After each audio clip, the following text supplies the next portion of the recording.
Alors bonjour, alors nous allons parler de l'amour du prochain. L'amour du prochain. Le plus grand commandement de la Bible parle de l'amour. L'amour du Créateur et l'amour du prochain. La Bible, s'il fallait la résumer en un mot, c'est l'amour. Dieu est amour et la Bible, c'est une histoire d'amour. L'amour de Dieu envers sa créature, l'amour de Dieu envers ceux qui l'aiment, l'amour de Dieu envers ceux qui ne l'aiment pas, l'amour de Dieu envers même ceux qui pensent que Dieu n'existe pas, qui vivent leur vie comme ils veulent. Dieu est amour et nous allons parler vraiment de l'amour, mais cette fois-ci, de l'amour entre les hommes. C'est de ça qu'il s'agit. C'est quoi l'amour du prochain? Alors, c'est ce que nous allons voir en quelques minutes.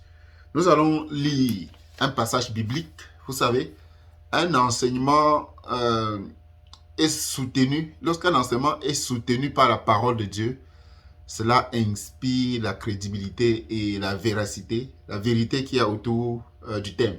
Ça veut dire qu'il faut le prendre au sérieux. C'est ce que Dieu veut, c'est la volonté de Dieu. Tout ce que nous allons dire, n'est-ce pas, doit être inspiré des Saintes Écritures, qui est le livre par excellence de la foi chrétienne. C'est la lumière. La parole de Dieu est une lumière. Ça éclaire, ça donne de la sagesse, ça donne du sens, ça donne de l'intelligence et c'est rempli des connaissances. Alors, la Bible dit dans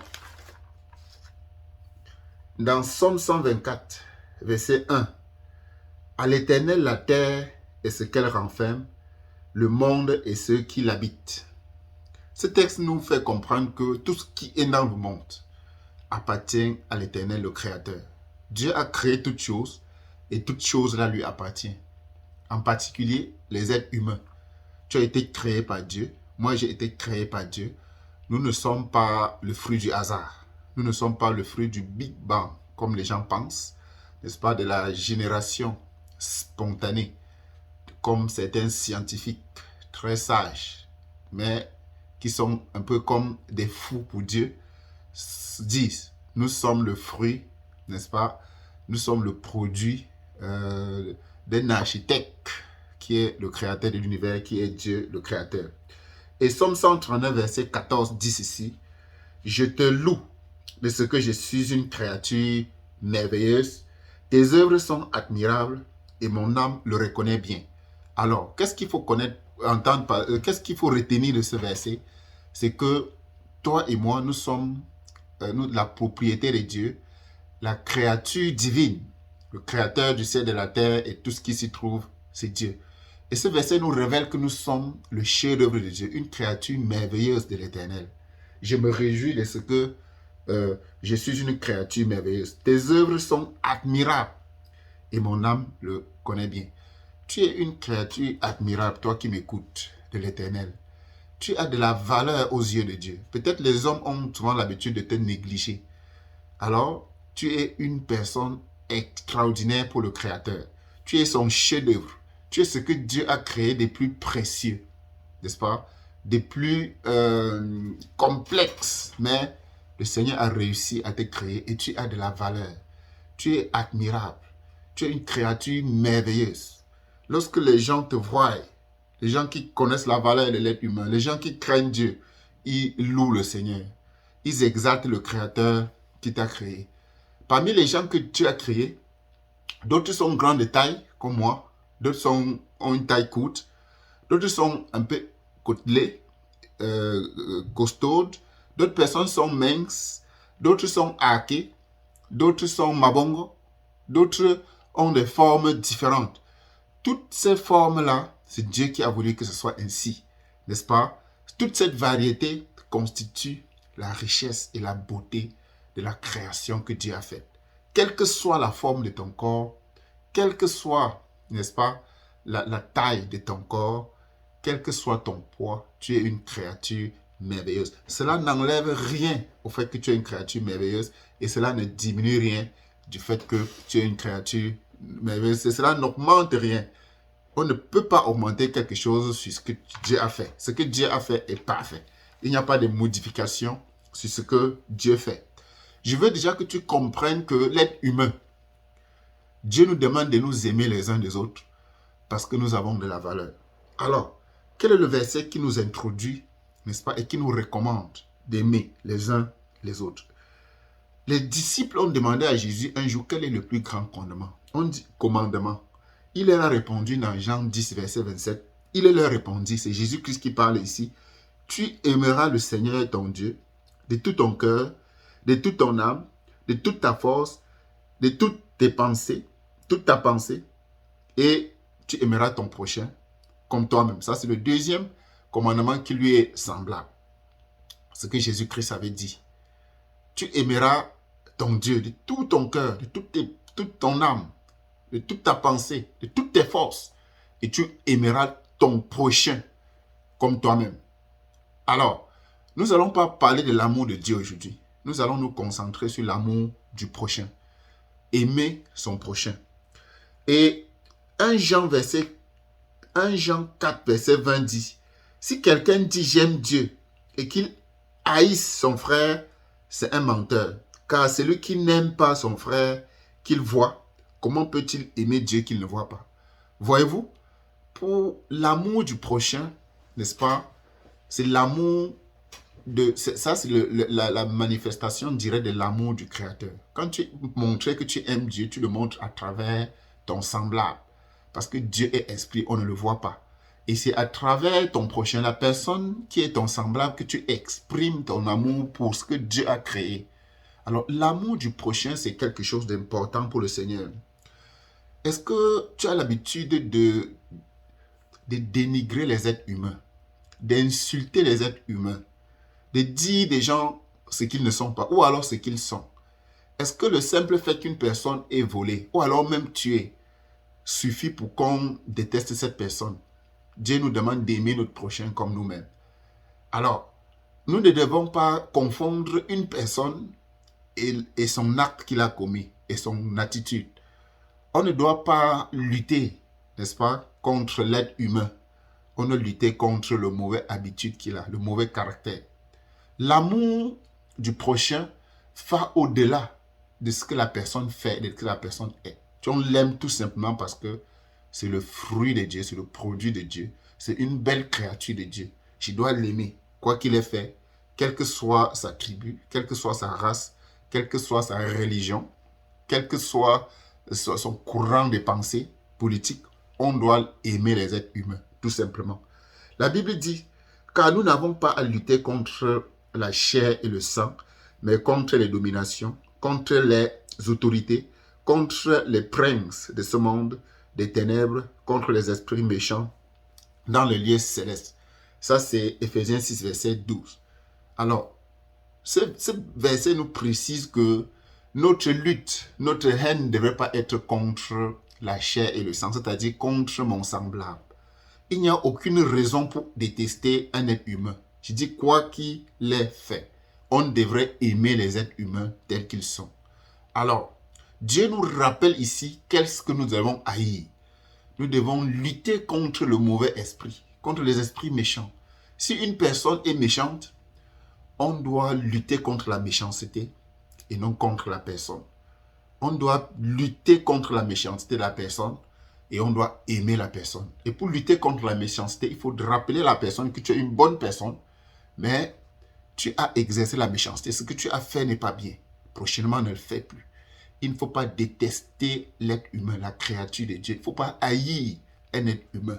Ça, c'est fatal pour le Seigneur. Le Seigneur nous recommande, nous ordonne, nous commande, même pas une recommandation, c'est un ordre d'aimer notre prochain.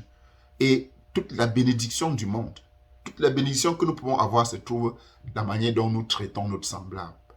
Plus nous traitons mieux notre semblable, plus nous sommes appréciés de Dieu. La société est faite de telle sorte que les hommes nous blessent tous les jours. Les hommes ont des mauvais caractères. D'autres sont des bandits. D'autres sont des voleurs. D'autres font des choses qui ne nous arrangent pas. C'est vrai. Mais ça ne nous donne aucune raison de les détester. Nous devons lutter contre le mauvais caractère et garder la personne. Ne pas lutter contre la personne. Même généralement, les prisons sont faites pour sanctionner un caractère. C'est pour ça qu'en prison, on devait en principe davantage prendre soin de l'être humain. Alors, la Bible nous dit ici qu'il faut aimer son prochain comme soi-même. On ne peut pas bien aimer son prochain si on ne s'aime pas soi-même. Est-ce que tu t'aimes? Est-ce que tu sais que tu as de la valeur? Je viens de lire là que tu as une très grande valeur. Et tu devais prendre soin de toi dans les moindres détails. Tu devais protéger ton intégrité physique, protéger ton âme, protéger ton esprit. Parce que le corps humain a 3 parties. L'âme, le corps et l'esprit. Tu dois protéger ce corps en prenant ton bain, ta toilette chaque jour. N'est-ce pas? En bien mangeant. Tu ne dois pas détruire ton corps avec des stupéfiants comme de l'alcool, la cigarette, le sexe. Est-ce que tu abuses des choses? Ce qu'on appelle les excès de table. Tu manges à l'excès. C'est bien que tu es obèse. Tu es en train de détruire ton corps. Ça veut dire que tu ne t'aimes pas. Tu dois t'aimer d'abord toi-même. Tu dois te donner de la valeur à toi-même. Et après ça, tu vas comprendre comment il est important d'aimer l'autre personne. Parce que l'être humain, c'est ce que Dieu a de plus précieux. Tu es la créature merveilleuse de Dieu. Il faut prendre soin de toi. Il faut protéger ton intégrité physique. Protéger ton âme. Protéger les paroles qui sortent de ta bouche. Parce que les paroles méchantes, les paroles de haine, les paroles de destitution de l'autre, les paroles de jalousie, les paroles d'envie, ça t'empoisonne. Et ça te détruit dans ton intérieur. Ok? Chaque fois que tu commets un péché, tu es en train de te détruire. Tu es en train de ne pas t'aimer toi-même. Parce que chaque péché conduit à la mort. Le péché conduit à la mort. Le péché te disqualifie, n'est-ce pas, de la grâce du Créateur. Le péché t'éloigne de ton Créateur. Parce que Dieu est saint. Quand tu n'es pas une personne qui marche dans la vérité, dans la justice, tu es en train de te détruire. Ça veut dire que tu ne t'aimes pas. Et il est difficile que tu aimes ton prochain si toi-même tu ne prends pas, n'est-ce pas, la responsabilité de te protéger. Alors, la première des choses, c'est que pour aimer son prochain, il faut connaître déjà que les êtres humains ont une grande valeur vis-à-vis du Créateur. Et tu devais commencer aujourd'hui à considérer chaque personne que tu vois comme un prince et une princesse du Créateur, comme quelqu'un qui a de la valeur, sans tenir compte de son niveau scolaire, de niveau intellectuel, sans tenir compte de ses moyens, qu'il soit pauvre ou riche, qu'il soit noir ou blanc, qu'il soit dans une famille pauvre ou dans une famille riche, quelle que soit la ville, le pays dans lequel se trouve cette personne, on a l'obligation d'aimer les êtres humains, de nous aimer chaque jour. La preuve d'amour du Créateur, c'est l'amour du prochain. Et pour aimer le prochain, commence déjà par t'aimer. Soigne ton corps, soigne ton âme, soigne tes paroles. La parole de Dieu dit que tout ce qui est pur, tout ce qui est agréable, tout ce qui est digne de louange, tout ce qui est vrai et juste soit l'objet de vos pensées. À partir de tes pensées, on peut voir si est-ce que tu es bien, est-ce que tu es équilibré. À partir de ce que tu dis, on peut savoir si est-ce que tu t'aimes. Parce que si ta parole, c'est une parole de haine, parce que vraiment c'est devenu viral dans la société. Les gens avancent des paroles pour détruire, faire des descriptions néfastes, négatives vis-à-vis des autres personnes. La parole de Dieu nous dit d'aimer même nos ennemis. Il est écrit, dans l'ancienne loi, on pouvait détester la personne qui nous déteste.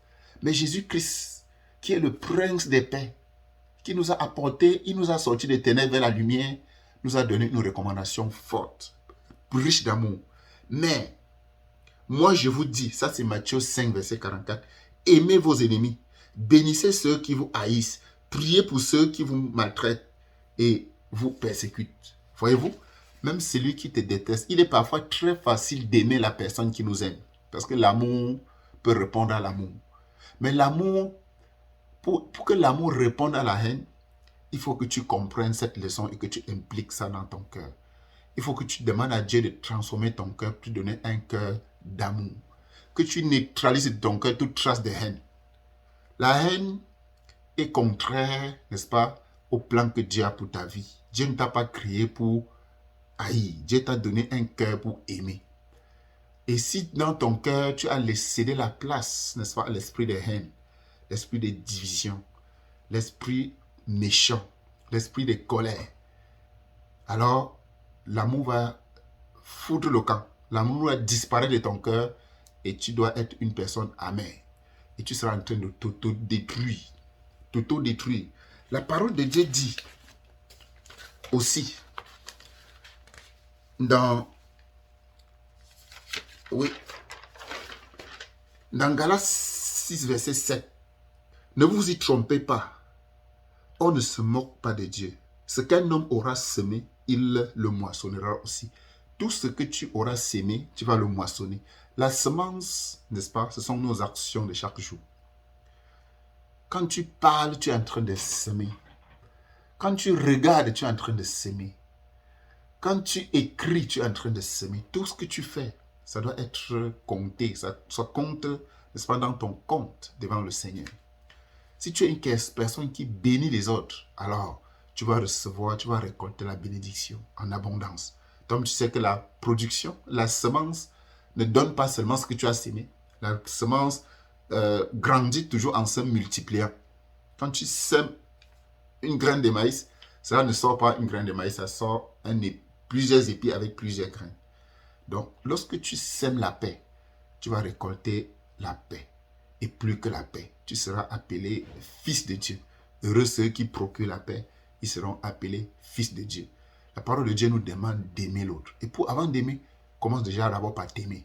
Est-ce que tu abuses de la cigarette? Est-ce que tu détruis ton corps avec les stupéfiants, avec la drogue, avec la cigarette, avec l'alcool? Est-ce que tu te saoules tous les jours? Tu n'arrives pas à te contrôler. Oui, en ce moment-là, tu ne peux plus être lucide. Tu es en train de te détruire. Et puis, tu es sur le chemin, n'est-ce pas, de la perdition. Il faut inviter Jésus dans ton cœur. Jésus-Christ est amour. Il est le prince de la paix.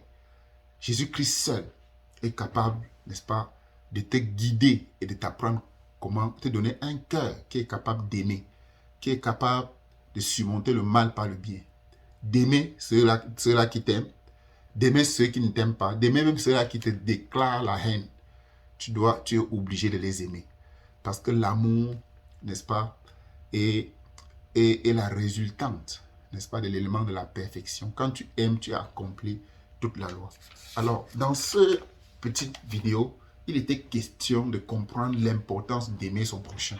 Et j'ai commencé par démontrer que chaque être humain a une grande valeur aux yeux de Dieu.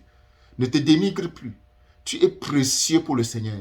Moi, je suis précieux pour le Seigneur. Tu as de la valeur. Et prends soin de toi. Et considère que toute autre personne a de la valeur et tu dois le respecter. Tu dois respecter d'autres personnes. Tu dois respecter ces personnes que Dieu a créées. Parce que c'est la propriété de Dieu. Dieu aime tout le monde. Et nous devons aimer comme Dieu nous aime. Et si tu n'es pas capable d'aimer, pourquoi? Parce que tu as déjà empoisonné ta vie par des mauvaises actions. Tu as tellement sémé ce qui n'est pas mauvais. Il est encore temps, n'est-ce pas, de te tourner vers Jésus. Le sang de Jésus-Christ versé à la croix peut effacer tous tes péchés. Ça peut te rendre nouveau. Tous ceux qui sont en Christ sont une nouvelle créature. Les choses anciennes sont passées. Toutes choses sont devenues nouvelles. Tu peux recommencer avec Jésus. Tu peux renouveler. Tu peux mettre ton casier judiciaire à nu avec le sang de Jésus-Christ. C'est-à-dire que tout ce que tu as semé aujourd'hui comme mal peut être effacé. C'est ça l'expression de l'amour de Dieu. L'amour de Dieu s'exprime par le fait que Jésus-Christ est venu dans le monde afin que tous ceux qui croient en lui aient la vie éternelle et ne périssent pas. N'oublie pas, c'est l'amour. C'est l'amour dans ton cœur qui va te conduire au paradis. Le salut, c'est vivre l'amour. Celui qui n'aime pas n'est pas de Dieu, il est du diable. Chaque fois que tu détestes, tu es en train d'accomplir les œuvres du diable et tu sais où le diable va aller. L'enfer est fait pour le diable et non pour toi. Mais si tu fais les actes du diable, du méchant, de Satan, tu vas aller avec Satan en enfer. Alors que ce n'était pas créé pour toi. Dieu t'a créé si beau, si belle, si précieux, si précieuse, si merveilleuse, pour que tu vives une vie éternelle, pour que tu exprimes l'amour, pour que tu prennes soin de toi en t'aimant, en te valorisant, n'est-ce pas? Et puis, Dieu va te bénir parce que tu es en train d'exprimer ce que Dieu aime, l'amour. Dieu est amour et Dieu voudrait que ceux qui le suivent, si tu veux devenir enfant de Dieu, tu dois être enfant de l'amour Et il faut aimer obligatoirement ton prochain. C'est-à-dire, tu ne dois plus lutter contre ton partenaire. Ne lutte plus contre tes parents. Ne lutte plus contre tes camarades. Ne lutte plus contre tes collègues. Ne lutte plus contre tes enfants. Ne lutte plus contre toutes les personnes qui te détestent. Il faut exprimer l'amour. Lutte contre l'esprit mauvais qui est en eux. Lutte contre la méchanceté qui est en eux. Lutte contre ce qu'ils font qui ne te glorifie pas. Quelqu'un qui fume, qui prend la drogue, on ne le déteste pas. On déteste la cigarette, on déteste la drogue, on déteste l'alcool, mais on aime la personne. L'amour de la personne est vital, mes bien-aimés, mes bien-aimés. Aime ton prochain. Aime toi-même et aime ton prochain. C'est ce que le Créateur recommande. Alors, j'ai dit tantôt que si tu n'as jamais exprimé l'amour et que tu as tellement sémé la haine, tu as causé du tort aux gens par ta manière de faire. Tu as jugé, tu as condamné les hommes. Il ne se fait pas tard. Tu peux supplier Jésus-Christ de venir dans ton cœur, d'effacer tous tes péchés. Son sang versé sur la croix va te purifier. Ça va te donner une nouvelle nature, un cœur qui peut aimer. Il va changer le cœur de pierre, le cœur de haine, le cœur méchant pour te donner un cœur de chair, un cœur d'amour, un cœur qui tolère, un cœur qui pardonne, un cœur qui aime. Amen. Alors, c'est ce que je t'ai à te dire. Alors, si tu n'as pas encore donné ta vie à Jésus et tu voulais commencer une nouvelle vie avec Jésus aujourd'hui, prie avec moi. Dis, Seigneur Jésus, je me repens de mes péchés. J'ai vécu dans la haine jusqu'aujourd'hui. Je comprends que tu m'appelles à être une personne qui exprime l'amour, d'aimer et d'aimer mon prochain. Seigneur, j'accepte cela. Viens dans mon cœur, fais de moi ton enfant.